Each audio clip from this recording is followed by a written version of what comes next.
Hoje a gente vai conversar sobre o livro Como Cultivar uma Vida de Leitura, do C.S. Lewis, que é um livro bem curtinho, mas excelente, sobre leitura, literatura e linguagem de forma geral. Esse livro aqui faz parte da coleção Fundamentos, da Thomas Nelson Brasil, que são esses livros bem curtinhos, nos quais, na verdade, consiste em um compilado de capítulos de outros livros de C.S. Lewis, de correspondências que ele enviou, de ensaios, nos quais ele fala sobre esses temas. Então aqui é esse compilado sobre a leitura, e tem mais outros dois também, que é o Como Orar e o Como Ser Cristão. O Como Ser Cristão já estou terminando, e é muito interessante porque você tem em um livro curtinho vários ensaios e capítulos de outros livros nos quais o C.S. Lewis aborda esses assuntos. Então é bem interessante porque você tem ali o básico de C.S. Lewis sobre o assunto. Então aqui em Como Cultivar uma Vida de Leitura tem alguns capítulos de Um Experimento em Crítica Literária, que é um dos melhores livros de literatura que existe. Também tem capítulos do livro sobre histórias, O Peso da Glória, Surpreendido pela Alegria, que é a autobiografia dele, Cartas a Malcolm, enfim. Tem diversos capítulos de livros dele aqui, alguns ensaios, algumas cartas que ele enviava, então é muito interessante esse compilado. Bom, é um livro bem curtinho, mas tem muita coisa aqui. Então eu vou trazer, na verdade, um resumo, algumas coisas que eu achei mais importantes e uma reflexão mesmo sobre como cultivar uma vida de leitura a partir daquilo que C.S. Lewis aborda nesse livro. Bom, o primeiro capítulo aqui já vai fazer uma pergunta muito interessante, o como saber se você é um verdadeiro leitor. Esse capítulo é retirado de Um Experimento em Crítica Literária, já tem um vídeo aqui no canal sobre esse livro que é fantástico. E nesse livro, C.S. Lewis vai dividir os leitores em bons e maus. Então não basta somente ler, você pode estar lendo como um mau leitor, e você pode estar lendo como um bom leitor. Então esse conceito de ser um bom leitor, de ser um verdadeiro leitor, vai perpassar o livro todo de C.S. Lewis. Ele vai dar basicamente 4 critérios, 4 passos para você ver se você é realmente um bom leitor, se você é um verdadeiro leitor. Eu não sei o que eu acho exatamente desse tipo de lista, se você fizer isso você é um bom leitor, se você não fizer você não é. Eu não sei, tá? Mas C.S. Lewis, gente, o cara foi simplesmente um dos maiores literatos de todos os tempos, professor de literatura em grandes universidades inglesas, um amante, alguém que realmente amava a literatura, escreveu a literatura, então assim, se ele está certo ou não, aqui nós temos assim a falácia da autoridade. Eu estou me baseando em C.S. Lewis, então assim, se ele disse, quem sou eu, né? Quem sou eu? Mas assim, eu acho que os 4 pontos que ele traz aqui são bem justos, bem racionais. Realmente, não significa que porque você seja uma pessoa que lê, que você lê de verdade, que você é um bom leitor. O Experimento em Crítica Literária, ele fala muito sobre isso. Então, se você quiser saber mais sobre esse conceito de bom leitor, mau leitor, recomendo que você assista meu vídeo, claro, leia o livro de C.S. Lewis também. Mas aqui, ele vai falar um pouquinho sobre isso, e eu acho que para cultivar uma vida de leitura, é importante que a gente se atente também a isso. Então, esses 4 critérios, essas 4 características, não são do tipo, você precisa seguir isso aqui para ser um bom leitor. Se você fala, não, isso aqui eu não sou, então agora eu preciso fazer isso para ser. Na verdade, são coisas que acontecem naturalmente. Conforme você começa a ler, conforme você começa a cultivar uma vida de leitura, isso naturalmente vai acontecendo com você. Então, a primeira coisa é que um bom leitor adora reler livros. Eu achei isso muito interessante porque as pessoas que leem livros só pra saber o que acontece na história, geralmente elas não gostam de reler. Porque se você já conhece a história, pra que você vai ler de novo? Só que a gente não lê um livro só pra conhecer a história. Por isso que reler um livro é importante, porque especialmente os bons livros, eles não se esgotam em uma leitura só. Então, às vezes você vai precisar ler 1, 2, 3, 10 vezes, e cada vez que você lê, você pega alguma coisa diferente. Cada vez que você lê, você é uma pessoa diferente. Então, você tem mais bagagem, você mudou os seus pensamentos, as suas visões de mundo. Então, cada vez que você lê um livro, mesmo que você já tenha lido 5 vezes, você é uma pessoa diferente. Então, esse livro vai falar com você de formas diferentes. Então, essa coisa de, a vida é muito curta para reler livros. Não, a gente precisa sim reler livros. E quando você lê um livro, especialmente há muito tempo, você às vezes esquece aquilo que o livro tocou em você uma vez, você nem lembra mais, então você precisa ler de novo. Então essa questão de reler livros é muito interessante, e C.S. Lewis vai colocar isso como uma característica de alguém que realmente gosta de ler, porque você não lê só pra saber a história, e uma vez que você sabe, nunca mais você volta naquele livro. Você precisa ler constantemente naquele livro que uma vez foi importante pra você. O segundo passo que ele traz, que eu acho muito interessante, é que um bom leitor não se utiliza da leitura como último recurso. A leitura para essa pessoa é uma prioridade. Então assim, você se considera um leitor, mas você só lê se não tiver internet, você só lê se você tiver algum lugar, não tem mais nada pra fazer, entendeu? Então ler é o seu último recurso. Se acabou a internet, se você não tá com o seu celular, acabou a bateria, então agora eu vou ler. Não, se você realmente gosta de ler, se você é um leitor de verdade, a leitura vai ser uma prioridade pra você. Então você vai deixar o celular, a internet, Netflix, tudo de lado pra ler, porque ler é sua prioridade. Ele ainda vai dizer que quando essa pessoa que gosta mesmo de ler, que coloca a leitura em primeiro lugar, fica sem ler 1, 2, 3 dias, ela já se sente empobrecida. E isso eu acredito que seja com qualquer hábito que a gente cria. Então, o hábito de ir à academia, o hábito de leitura, o hábito de comunhão, o hábito de qualquer coisa. Quando você cria o hábito de fazer alguma coisa, quando você não faz, você sente falta. Como cultivar uma vida de leitura? Tendo o hábito de ler todos os dias. Nem que seja um pouquinho, gente. É 15, 20 minutos, meia hora. C.S. Lewis lia 6 horas? Sim. Aqui nesse prefácio fala que ele passava assim horas e horas lendo. Mas era C.S. Lewis, a gente não é C.S. Lewis, né? Então a gente tem que estudar, trabalhar e tal. Então a gente tem ali 20, 30 minutos do dia, mas já é suficiente. Então leia todos os dias, nem que for um pouquinho, porque você já cria esse hábito. E isso é importante para cultivar uma vida de leitura. É você colocar a leitura como uma prioridade. Algo que você precisa fazer. Um terceiro aspecto muito interessante que ele vai falar é que esse verdadeiro leitor tem alguns livros que são extremamente importantes para ele. Os livros que realmente o transformam. Ele vai dizer o seguinte: é uma experiência tão marcante que apenas vivências como o amor, a religião ou o luto podem servir de comparação. Toda a consciência deles é mudada, eles já não são mais os mesmos. Então olha que interessante, C.S. Lewis vai comparar a experiência de você ler um livro transformador com experiências como o amor, a religião ou o luto, que são as experiências mais marcantes e transformadoras que alguém pode viver. Depois que você passa pelo amor, pela religião, pelo luto, você não é mais o mesmo. Assim como quando você passa pela leitura de algum livro que foi muito importante para você. Então, olha que passo, que característica realmente importante para um leitor. Você precisa, ao longo da sua vida, ler pelo menos um livro que realmente vai impactar quem você é, que realmente vai transformar quem você é. Geralmente esses livros são os bons livros, os clássicos, aqueles livros que realmente nos dizem alguma coisa importante. Então a gente não pode passar por eles sem tentar ao máximo buscar essa transformação. Eles têm alguma coisa para nos dizer. Esses livros têm um sentido, então a gente não pode passar por eles lendo uma página atrás da outra só pra saber o que vai acontecer, só pra saber a história, deixo depois guardado e nunca mais volto, e esse livro não me falou nada, então ele não serviu pra nada, entendeu? Então a gente precisa ter ao longo da vida essas leituras importantes, transformadoras. Para isso a gente precisa passar nelas com olhos atentos, com o coração aberto, nos rendendo a essa leitura, como disse C.S. Lewis também. A gente precisa se render àquilo que estamos lendo e ler assim, não com pressa para acabar, não já com outra meta para cumprir, não com mais 5 livros ao mesmo tempo. Leia atentamente para que a leitura seja transformadora. E a última característica que ele vai dizer de um verdadeiro leitor é que essa pessoa continuamente se relembra daquilo que ela leu. Ela não pega o livro, termina de ler, guarda e nunca mais volta a pensar sobre ele. Na verdade, eu acho que isso é muito difícil. Por isso que eu falei que esses 4 passos, na verdade, não são do tipo opressores. Ai, meu Deus, eu preciso seguir isso aqui, senão eu sou um mau leitor. Eles, na verdade, vão acontecer naturalmente. Então, quando você lê um livro muito bom, e quanto mais livros bons você ler, mais repertório de mundo você vai ter e você vai buscando referências, você vai se lembrando desses exemplos, desses personagens, das histórias.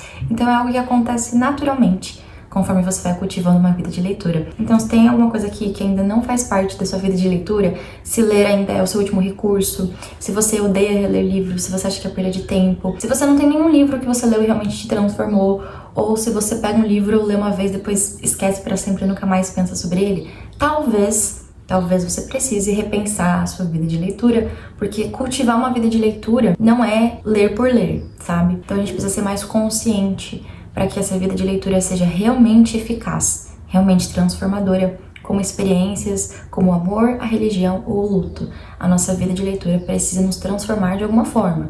Senão ela não serve pra nada. Pra que a gente tá lendo se a gente nem se lembra daquilo que a gente leu? Se a gente pega um livro, guarda e nunca mais volta nele. Então, esses passos aqui, entendam isso como algo que realmente faz sentido. Claro, tudo que ele fala é... Caramba, ele é um gênio. Mas realmente, são passos que fazem sentido. Então a gente precisa ser um pouquinho mais consciente quando a gente for pensar naquilo que estamos lendo, por que estamos lendo, se ler realmente está fazendo alguma diferença na nossa vida, são coisas importantes. Senão a gente está passando pelos livros, eles não estão nos dizendo nada, eles não estão sendo nada para nós, e aí não é suficiente. Bom, uma outra coisa muito interessante é que eles vai comparar a leitura, a literatura com uma viagem no tempo.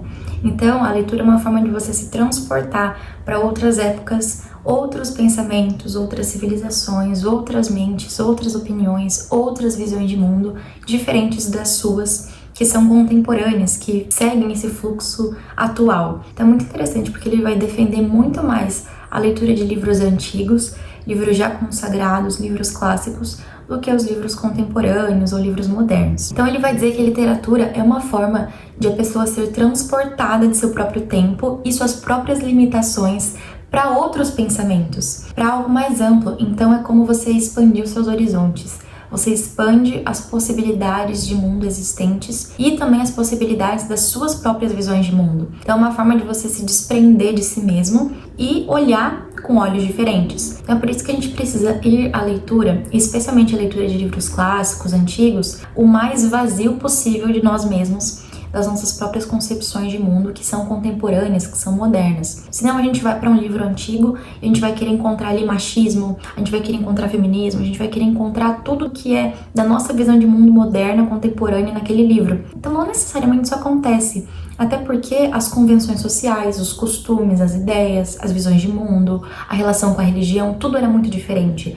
Então se a gente quiser enxergar nos livros antigos o nosso próprio reflexo, a gente está caindo no mesmo erro de Narciso. Isso é extremamente infrutífero, não é produtivo você ir a uma leitura querendo encontrar a si mesmo. Isso é um tanto quanto egoísta, então não caiamos nesse erro também. Então a recomendação de C.S. Lewis para você cultivar uma vida de leitura é que você prefira os livros antigos. Tá? E tudo isso porque eles já passaram pelo teste do tempo, eles já capturaram uma verdade universal e já colocaram aquilo ali em palavras. E mais do que isso, ele vai dizer o seguinte: cada época tem um ponto de vista próprio. Cada uma delas é especialmente boa em enxergar certas verdades e suscetível a cometer certos erros. Eles cometerão certos erros, mas também há certas coisas que nós podemos e devemos conservar. Então essa é a importância de ler livros antigos, entender aquilo que deve ser mudado e que ainda bem que talvez já tenha sido mudado, mas certas coisas que talvez nós perdemos com o tempo, mas que devem ser conservadas. Então há erros e acertos também em livros antigos. Todos nós, portanto, precisamos de livros que corrijam os erros característicos de nosso próprio tempo.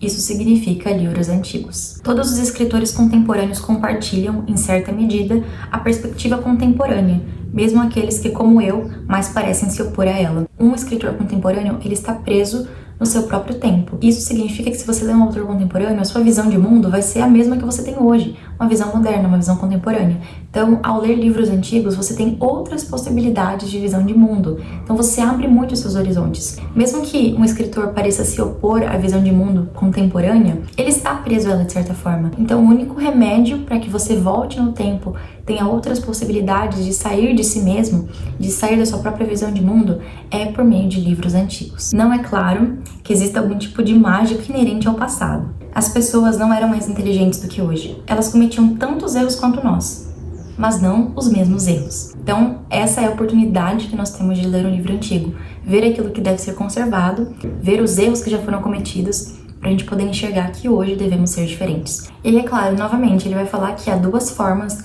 de nós irmos ao passado. Essa forma de querer ir a algum livro antigo e enxergar o nosso mundo contemporâneo, nosso mundo moderno, ir a uma leitura com os nossos pensamentos atuais, e querer se enxergar nesse livro, querer enxergar os pensamentos modernos, contemporâneos nesse livro, o que é um erro, e ir a esse livro o mais rendido possível, para tentar entender a visão de mundo daquele escritor, a visão de mundo daqueles personagens, para tentar absorver o máximo daquela época, daquilo que foi escrito há muito tempo atrás. Então, há essa forma mais egoísta de você ir à leitura buscando a si mesmo, e aí você vai sempre, de certa forma, vendado para aquilo que o autor está querendo dizer para você, daquilo que aquele livro está querendo retratar, daquela verdade universal que ele captou, porque você só quer se enxergar suas próprias ideias naquele livro.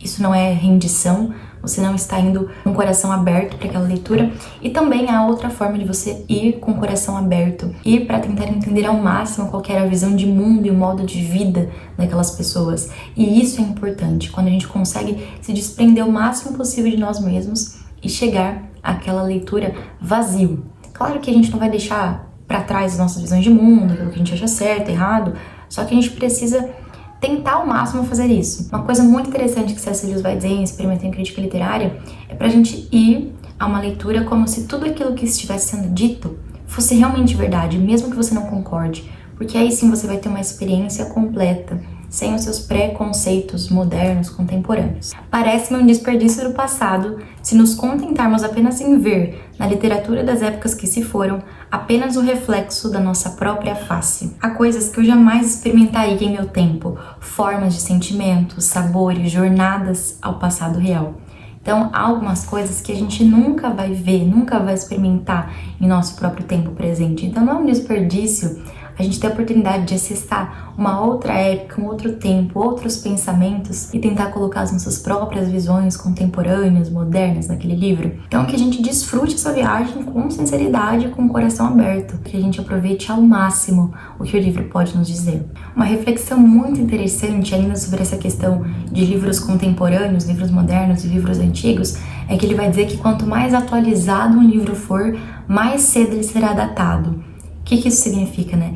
Os livros contemporâneos, por exemplo, porque, na minha opinião, dificilmente eles se tornarão um clássico, porque eles não fazem aquilo que um clássico faz, que é capturar uma verdade universal, então sentimentos, emoções, situações, e colocar aquilo em palavras em situações fictícias. Então é por isso que a gente lê um livro escrito há 300 anos e ele ainda faz sentido para nós, porque ele de certa forma universalizou algum sentimento, uma experiência. Já viram aquilo de que nenhuma experiência é individual?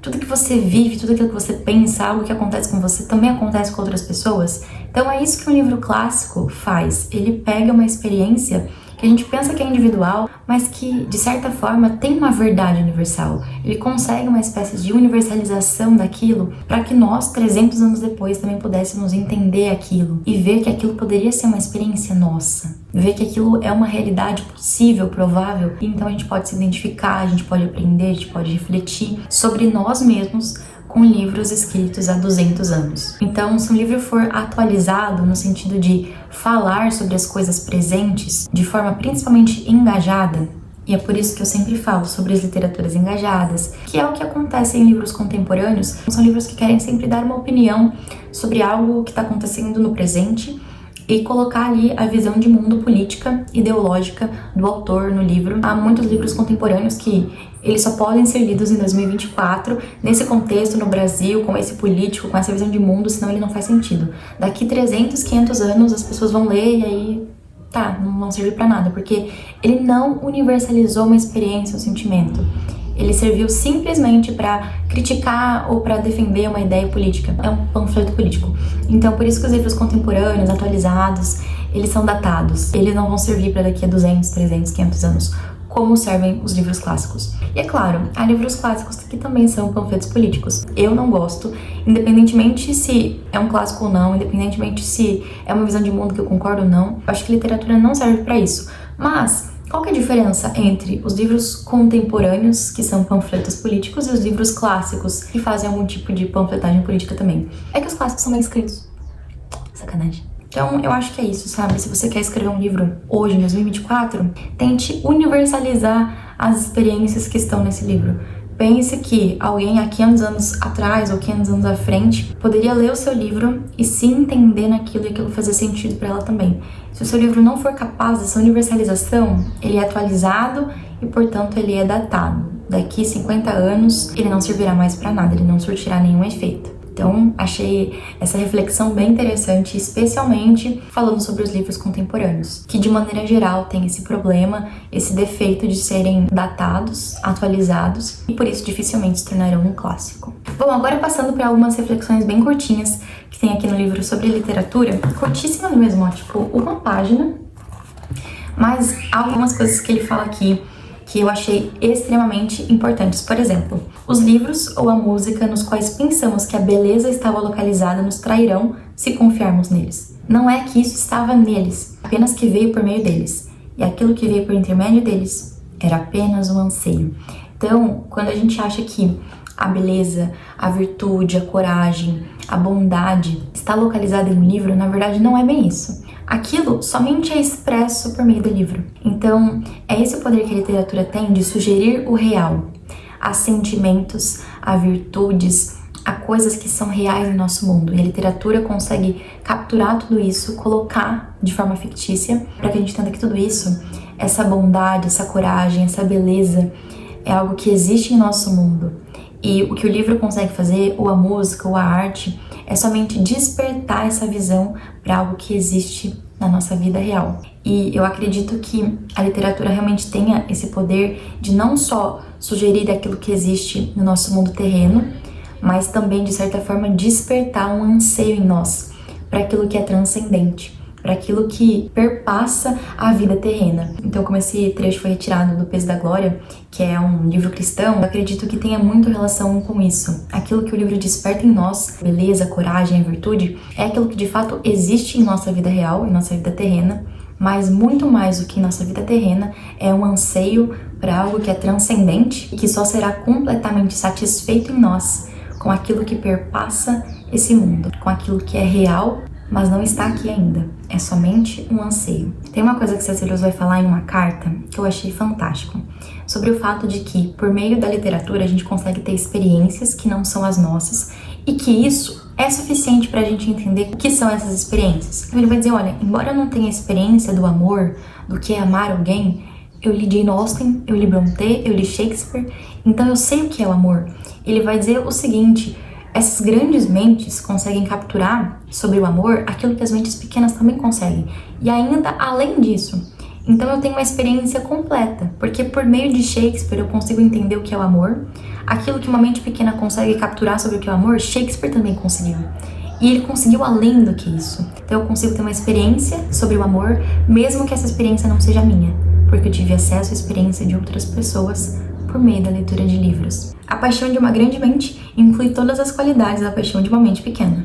Por conseguinte, temos todo o direito de falar sobre o assunto. Então isso é muito interessante. Madame Bovary, por exemplo, é um livro que eu sempre falo que eu detesto, mas eu sempre dou o exemplo dele, porque eu acho que sobre o adultério é um livro muito bom, muito real, embora eu não goste do modo como ele é escrito, mas é um livro bom. E aí, nesse livro a gente tem a experiência de uma mulher adúltera, e a gente tem todas as trágicas consequências que o adultério traz para a vida de alguém. E eu não preciso ter adulterado, não preciso ter traído ninguém para ver o quão horrível isso é. Eu tenho a experiência de uma outra pessoa e isso é suficiente. Eu não preciso adulterar, ver com os meus próprios olhos, sentir na minha própria pele o quão horrível isso é. Se eu li Madame Bovary, eu sei que isso é horrível. Se eu li isso em Ana Karenina, se eu li isso em O Primo Basílio. Então, todas essas experiências nos comprovam que adulterar é ruim. Adulterar traz tragédia para sua vida. Então, você não precisa viver isso, entende? A literatura, o livro, te traz uma experiência real, uma experiência possível. E isso é suficiente, ou para que você entenda que essa experiência é ruim, como o adultério, ou que essa experiência é boa, é maravilhosa, como o amor. Então, os livros são experiências que, mesmo que não sejam as nossas, são suficientes para a gente entender o mundo à nossa volta. Então, eu achei isso fantástico, assim, uma reflexão maravilhosa sobre como cultivar uma vida de leitura nos ajuda a ter experiências que não são as nossas e que por meio dessas experiências a gente pode ter sentimentos, opiniões e vivências que talvez a gente não tenha aqui, mas que tudo isso nos traz uma certa visão de mundo. Mesmo que eu não tenha vivido o amor, eu vivi Shakespeare. É suficiente, eu sei o que é o amor. Mesmo que eu não tenha adulterado, eu li Madame Bovary, eu sei como isso é. A importância, o poder que a literatura tem de também formar, moldar o nosso caráter, a nossa personalidade e as nossas experiências também. Uma pausa pra isso aqui. C.S. Lewis amava Jane Austen, tá? Ele vai dizer o seguinte: não creio que nada separe o leitor certo do livro certo. Isso aqui é uma carta que C.S. Lewis escreveu. Mas nossos amores literários são tão diversos quanto os nossos amores humanos. Você não conseguiria fazer-me gostar de Henry James e não gostar de Jane Austen, por mais que tentasse. Tenho lido Orgulho e Preconceito durante toda a vida, porém não me enjoo do livro nem um pouco. Gente, C.S. Lewis, Jane Austen, ele lia Orgulho e Preconceito, era um dos livros que ele mais gostava. Ai, eu amei essa informação, muito fofo. Outra coisa que eu achei muito interessante que Lewis vai abordar sobre a arte e a literatura de forma geral é que ele vai dizer que essas coisas só podem ser saudáveis se ou elas forem uma recriação inocente ou servirem à verdade. Então, você pega um livro, ou esse livro é uma recriação inocente, você vai ler por ler, não vai te dizer nada, tudo bem, você vai sair dali, foi divertido, ou aquilo ali serve à verdade, senão é muito perigoso. E é o que acontece, por exemplo, com as literaturas engajadas e até alguns livros clássicos que o autor também coloca a opinião dele acerca da política, da ideologia e tudo mais. Porque, veja só, não necessariamente, olha só que coisa, não necessariamente a sua visão de mundo é a visão de mundo que corresponde à realidade e à verdade. Então você colocar isso em um livro é muito perigoso, porque você pode manipular as pessoas para que elas acreditem na mesma coisa que você, e isso não necessariamente é verdade. Ou o livro é uma recreação inocente, ou ele precisa ter esse compromisso com a verdade, de levar você, de certa forma, a enxergar a realidade como ela é, a enxergar a verdade. Então eu achei muito interessante como que a literatura, ou ela é uma recreação inocente, você vai sair dali e é como se ter assistido uma série, tá? Não fez diferença. Ou, por meio daquele livro, você precisa encontrar a verdade. Caso contrário, a gente vai entrar em um terreno muito perigoso, de ler em um livro a opinião de uma pessoa sobre algum assunto como se aquilo fosse verdade, mas não passa de uma manipulação. Então tome muito cuidado com livros que buscam propagar a visão política e ideológica do autor. Seja clássico, seja contemporâneo, isso não é bom, isso é sempre perigoso. Bom, para finalizar, uma última reflexão que C.S. Lewis fala sobre a questão da leitura é que a gente deve tratar a leitura como um hobby. E ele não entende por que as pessoas não fazem mais isso atualmente. Por que a leitura não é mais um hobby, não é mais um prazer, não é algo que a gente gosta de fazer. Parece que é só uma obrigação, uma responsabilidade, mas ele acha que pra gente aproveitar uma leitura de fato, a gente tem que tratar mais a leitura como um hobby. Para apreciar completamente o livro, acho que tem de tratá-lo como uma espécie de hobby e lê-lo com determinação e entusiasmo. Então, ele vai falar sobre mapear um livro. Começa fazendo um mapa em uma das últimas folhas. Depois, desenho uma ou duas árvores genealógicas. Em seguida, coloco um título no topo de cada página e, por último, indexo no final todas as passagens que por alguma razão sublinhei. Então, é aquela espécie de leitura ativa. Você lê, anota, escreve quais são as palavras principais, sublinha. Enfim, conversa mesmo com o livro. Sempre me questiono o porquê de tão poucas pessoas mapearem sua leitura dessa maneira, como um hobby. Acabei gostando de muitos livros chatos que tinha de ler ao lê-los dessa forma, segurando nas mãos uma caneta de ponta fina e fazendo anotações, como se estivesse montando algo. É como se a leitura adquirisse o charme de um brinquedo, mas sem perder o fascínio de um livro. Então ele vai dizer, olha, se você quer realmente ler de forma eficaz, eficiente, leia mapeando o seu livro. Leia escrevendo, anotando, questionando, conversando com o autor. E é muito interessante porque essa é uma forma de você participar daquele livro ativamente, de você colocar ali o que você também pensa. Então veja que interessante, a leitura deve ser também um hobby, não somente uma obrigação ou o seu trabalho, uma responsabilidade, mas algo que você gosta de fazer. E para isso você precisa participar ativamente daquilo que você está lendo. Anotar, escrever, grifar, colar post-it, sublinhar, enfim, faça tudo que você puder fazer em um livro para que você o aproveite de fato. E faça como se fosse um hobby, como se fosse algo divertido, com entusiasmo, com vontade.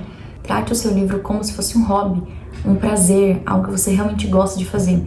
Acho que para cultivar uma vida de leitura, esse é um passo extremamente importante, assim, essencial. Você precisa gostar disso. Mais do que ler para chegar à verdade, ler para ser transformado, ler para aprender alguma coisa, ler para enxergar a realidade, ler para viajar no tempo, tudo isso é importante e é essencial. E você precisa fazer tudo isso, sim, para atingir algum objetivo. Não é só ler por ler. Leio tal e guardo o livro, pronto, vou pro próximo. Isso não é ler. Mas, ainda que você leia para chegar à verdade, para ser transformado, para algum objetivo específico, isso precisa ser algo que você gosta de fazer. E para isso, primeiro, é criar o hábito de ler todos os dias. E segundo, ler com o coração aberto, rendido ao que o livro está querendo dizer para você, não com as suas próprias concepções modernas de mundo, e ler também com sinceridade. Não ler para parecer culto, intelectual, erudito. Ai meu Deus, por que eu leio? Vi um desafio no TikTok. Lendo, sei lá, 5 livros em um dia. Daí a pessoa passa lá 3 horas lendo. Gente, pra que me responde? Pra quê? Você vai sair diferente? Você vai aprender alguma coisa mesmo? Você vai sair transformado se você tá lendo por ler? Porque se tá lendo por ler, você pode jogar fora. Não é isso. Não é quantidade, não é quantidade de páginas, horas lidas, quantidade de livros lidos, não é isso. É a experiência que você tem com aquele livro e o modo como a experiência foi tão forte, tão transformadora, que ela pode ser comparada ao amor, à religião ou ao luto. Você tem essas experiências quando você lê um livro? Se você não tem, talvez seja a hora de repensar se você está realmente cultivando uma vida de leitura eficiente. Porque se um livro não te fala nada, se ele não serve pra nada na sua vida, se ele não faz sentido, pra que ler? Então, como e por que você está lendo faz toda a diferença na hora de cultivar uma vida de leitura. Viva a literatura e viva C.S. Lewis!